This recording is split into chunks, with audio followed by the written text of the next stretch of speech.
HMDA మాజీ director Shiva బాలకృష్ణను ACB arrest చేసింది. ఆదాయానికి మించి అక్రమాస్తులు కూడగట్టారన్న సమాచారంతో నిన్న సోదాలు చేశారు ఏసీబీ అధికారులు. హైదరాబాద్ పుప్పాలగూడ శివ బాలకృష్ణ ఇల్లు, కార్యాలయాలు, బంధువుల ఇళ్లలో భారీగా అక్రమాస్తులు బయటపడ్డాయి. శివ బాలకృష్ణను అరెస్ట్ చేసిన ఏసీబీ నేడు కోర్టులో హాజరుపరచనుంది.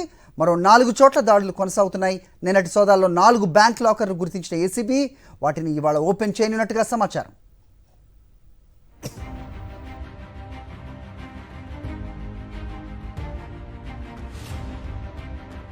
సర్చెస్ అన్నీ చేయగా మాకు కొన్ని లిస్ట్ ఆఫ్ అసెట్స్ అవి అని కూడా తేలడం జరిగింది. మెయిన్ ఈ ఇంట్లో అయితే అరౌండ్ క్యాష్ వచ్చి 84,60,000 దాకా దొరకడం జరిగింది. అందులో కొంత వీళ్ళ ఖర్చుల నిమిత్తం ఉంచి మిగిలింది మేము సీజ్ చేస్తాము. అట్లానే గోల్డ్ కూడా around 2 kgs, silver around 5.5 kgs. So అట్లాగా దొరకడం జరిగింది. కొన్ని 2-3 విల్లాస్ ఉన్నాయి. అట్లనే అపార్ట్మెంట్స్లో కూడా కొన్ని 2-3 ఫ్లాట్స్ అవి కూడా ఉండడం జరిగింది. వాటివి కూడా వర్త్ అరౌండ్ గవర్నమెంట్ వాల్యూనేమో సమ్ 2.5 crores, 2.91 crores అట్లాగా వచ్చింది. అలాగే ల్యాండ్స్ కూడా ఇందాక చెప్పినట్టుగా టోటల్ చూస్తే 90 acres ఆఫ్ ల్యాండ్ తెలంగాణలోని వివిధ ఏరియాస్లో పర్చేస్ చేయడం జరిగింది. అందులో కొంత కొడకండ్లలో అరౌండ్ 17 acres పర్చేస్ చేయడం జరిగింది. కల్వకుర్తిలో అరౌండ్ 26 acres పర్చేస్ చేయడం జరిగింది. ఇప్పటి వరకు 100 కోట్లకు పైగా అక్రమ ఆస్తులు గుర్తించారు ఏసీబీ అధికారులు. 84 లక్షలకు పైగా నగదు, 5 కోట్ల విలువైన బంగారం, వెండిని స్వాధీనం చేసుకున్నారు. భారీగా స్థిరచర ఆస్తులకు సంబంధించిన డాక్యుమెంట్స్ కూడా దొరికాయి. 90 ఎకరాల భూమి, ఇళ్ళు, 60 ఖరీదైన చేతి గడియారాలు, 100 మొబైల్ ఫోన్లు, 10 ల్యాప్టాప్స్, 4 కార్లు ఆధీనంలోకి తీసుకున్నారు ఏసీబీ అధికారులు. మొత్తంగా 500 కోట్లకు పైగా ఆస్తులు కూడగట్టినట్టుగా అంచనా వేస్తున్నారు. మొత్తం దీనిపైన మా కరెస్పాండెంట్ వాసుని అడిగి మరిన్ని వివరాలు తెలుసుకుందాం. వాసు, హెచ్ఎండిఏ మాజీ డైరెక్టర్ దగ్గర 500 కోట్లకు పైగా ఆస్తులు, అంటే ఏ మేరకు అవినీతికి పాల్పడ్డారనేది చెప్పకనే చెప్తోంది. ఏం జరుగుతోంది? ఏసీబీ అధికారులు ఇంకా ఏమంటున్నారు? సో ఈరోజు లాకర్లు కూడా తెరుస్తున్నారని తెలుస్తోంది. సో ఏంటి అప్డేట్స్? సరే, మాజీ హెచ్ఎండిఏ డైరెక్టర్ శివ బాలకృష్ణ ఇంట్లో నిన్న ఉదయం నుంచి కూడా ఏసీబీ సోదాలు చేస్తా ఉంది. మొత్తం హైదరాబాద్ వ్యాప్తంగా 20 చోట్ల ఈ సోదాలు సాగుతారు. నిన్న ఉన్నటువంటి అతని విల్లాలో జరిగినటువంటి సోదాలకు సంబంధించి కూడా 20 మంది అధికారుల బృందం సోదాలు నిర్వహించింది. ఈ సోదాల్లో 100 కోట్ల రూపాయల ఆస్తులు బయటపడుతున్న పరిస్థితి కనిపిస్తా ఉంది. ఇప్పటికైతే నిన్న రాత్రి వరకు 100 కోట్లు అన్నారు, కానీ బ్యాంకు లాకర్స్ 4 తెరవాల్సింది. మరో 4 చోట్ల బినామీ ఇండ్లలో కూడా సోదాలు కొనసాగుతున్న నేపథ్యం కనిపిస్తా ఉంది. కానీ ఈ ఆస్తుల సంఖ్య మరింత పెరిగే అవకాశం, దాదాపు 500 నుంచి 1000 కోట్ల వరకు కూడా ఈ అక్రమ ఆస్తులు ఉండే అవకాశం కనిపిస్తుంది. అయితే శివ బాలకృష్ణకు సంబంధించి హెచ్ఎండిఏలో 2018 నుంచి ఇప్పటి వరకు 2023 వరకు కూడా చాలా కీలకమైన పోస్టులో టౌన్ ప్లానింగ్ సంబంధించిన డైరెక్టర్ గా పనిచేశారు.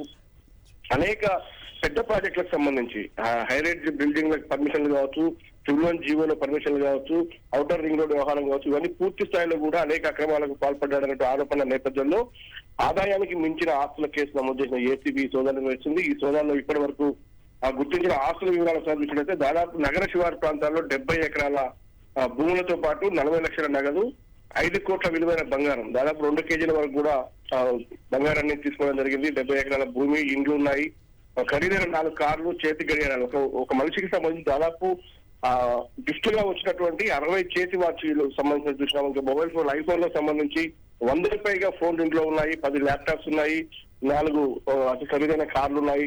ఇవన్నీ చూసాడు. విల్లాకు సంబంధించి కూడా దాదాపు 10 కోట్ల పైన ఉంటుందని అంచనా వేస్తున్నారు అధికారులు. బహిరంగ మార్కెట్ చూసినట్టు డాక్యుమెంట్ వాల్యూనే 100 కోట్లు ఉంటే అది బహిరంగ మార్కెట్ లో 1000 కోట్ల వరకు కూడా ప్రస్తుతం ఇతని ఆస్తులు పెరిగే అవకాశం కనిపిస్తుంది. బ్యాంకు లాకర్లు ఓపెన్ చేస్తే మరికొన్ని డాక్యుమెంట్లు కూడా బయటకు వచ్చేటువంటి ఆ పరిస్థితి కనిపిస్తుంది. బినామీ ఆస్తులకు సంబంధించి ఇక ఆ చిట్టా విప్పాల్సిన పని ఉంది. ఇప్పుడు కొద్దిసేపటి క్రితం అతన్ని ఏసీబీ కార్యాలయానికి తీసుకొచ్చారు. ఒక అడిషనల్ డైరెక్టర్ స్థాయిలో ప్రస్తుతం విచారణ జరుగుతోంది. సివి ఆనంద్ మొత్తం మానిటరింగ్ చేస్తా ఉన్నారు డీజీ స్థాయిలో. అంటే వాసు, అంటే ఫిర్యాదులు ఉన్నాయా గతంలో అవినీతికి పాల్పడుతున్నారు అని, లేకపోతే ఏదైనా హింట్ ఉందా? ఏసీబీ అధికారులు ఏ రకంగా గుర్తించడం జరిగింది? ప్రీటెక్స్ట్ ఏంటి? అంటే ప్రతి ఒక ప్రభుత్వ ఉద్యోగి పైన కూడా ఖచ్చితంగా మానిటరింగ్ ఉంటుంది, నిఘా ఉంటుంది, అనేక ఆరోపణలు వినిపిస్తా ఉంటాయి. ఈ నేపథ్యంలో గవర్నమెంట్ మారిన తర్వాత గత ప్రభుత్వంలో ఆయన వివరించినటువంటి ఆ శైలికి కావచ్చు, ఆయన సంపాదిస్తున్న ఆస్తులకు సంబంధించి కావచ్చు, ఖచ్చితంగా ఏసీబీకి సమాచారం ఉంటుంది. అతని పైన కొంతకాలంగా నిఘా పెట్టి ఉంటారు.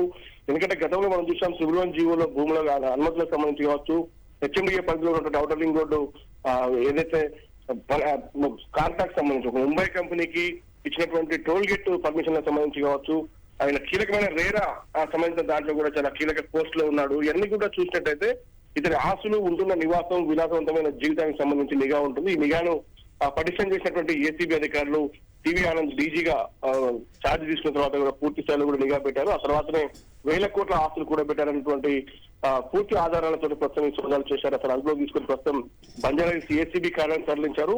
అతను తీసుకెళ్లి మరి కాసేపట్లో బ్యాంక్ లాకర్ ఓపెన్ చేశారు. మిగతా చోట్ల దాడులు చేసిన బృందాలన్నీ కూడా మరి కాసేపట్లో బంజారాహిల్స్ ఆఫీస్ కు చేరుకున్న తర్వాత ఆ 20 బృందాలు సేకరించిన డాక్యుమెంట్లన్నీ పరిశీలించి పూర్తి స్థాయిలో ప్రెస్ నోట్ రిలీజ్ చేసిన తర్వాత ఏసీబీ కోర్టులో హాజరుపరుస్తారు. మళ్ళీ తిరిగి కూడా కస్టడీకి తీసుకొని అవసరమైతే విదేశాల్లో పెట్టుబడులు, ఇంకెక్కడైనా పెట్టుబడులు ఉన్నాయా, ఇది వెనకాల ఇంకెవరెవరు ఉన్నారు, ఎంతమంది అధికారుల హస్తం ఉంది, రాజకీయ నేతల ప్రమేయం ఏమైనా ఉందా, ఇతని కొంతమంది కీలక రాజకీయ నేతలు సహకరించారన్నటువంటి ఆరోపణలు కూడా ఉన్నటువంటి నేపథ్యంలో ఖచ్చితంగా కూడా ఒక పూర్తి స్థాయి విచారణ జరగబోతా ఉంది మిగతా అధికారులకు సంబంధించి, మిగతా బినామీలకు సంబంధించి. కాబట్టి అవసరమైతే ఈ కేసుని ఐటీకి, ఈడీకి కూడా ట్రాన్స్ఫర్ చేసేటువంటి అవకాశాలు, లేఖ రాసే అవకాశం, ఎందుకంటే గతంలో మనం చూసాం ఈఎస్ఐ స్కామ్ సంబంధించి కూడా ఈడీ ఇన్వాల్వ్ అయింది, ఐటీ ఇన్వాల్వ్ అయింది. కాబట్టి ఈ కేసులో కూడా ఇంకెంతమంది పాత్ర ఉండబోతుంది, కింది స్థాయిలో కావచ్చు, పై స్థాయిలో కావచ్చు, అధికారులకు సంబంధించి. కాబట్టి ఏసీబీ మాత్రం చాలా కులాంకుషంగా దర్యాప్తు చేస్తుంది. ప్రతి అనుమానం గాలిస్తా ఉంది. ప్రతి ఒక్కటి బినామీకి సంబంధించి కావచ్చు, అతని కింద పనిచేసిన ఉద్యోగులకు సంబంధించి కావచ్చు, బంధువులు, మిత్రులు అందరి విషయంలో కూడా సోదాలు సాగుతున్నాయి. మధ్యాహ్నం వరకు కూడా ఒక పూర్తి క్లారిటీ వచ్చే అవకాశం ఉంది. ఎలాంటి అవినీతి పాల్పడ్డారు, 8,000 కోట్ల రూపాయల ఆస్తులు కూడా పెట్టారు, అంతకు సంబంధించి ఇంకెవరైనా అరెస్ట్ చేస్తారా అనేది చూడాల్సి ఉంది. సరే, రైట్.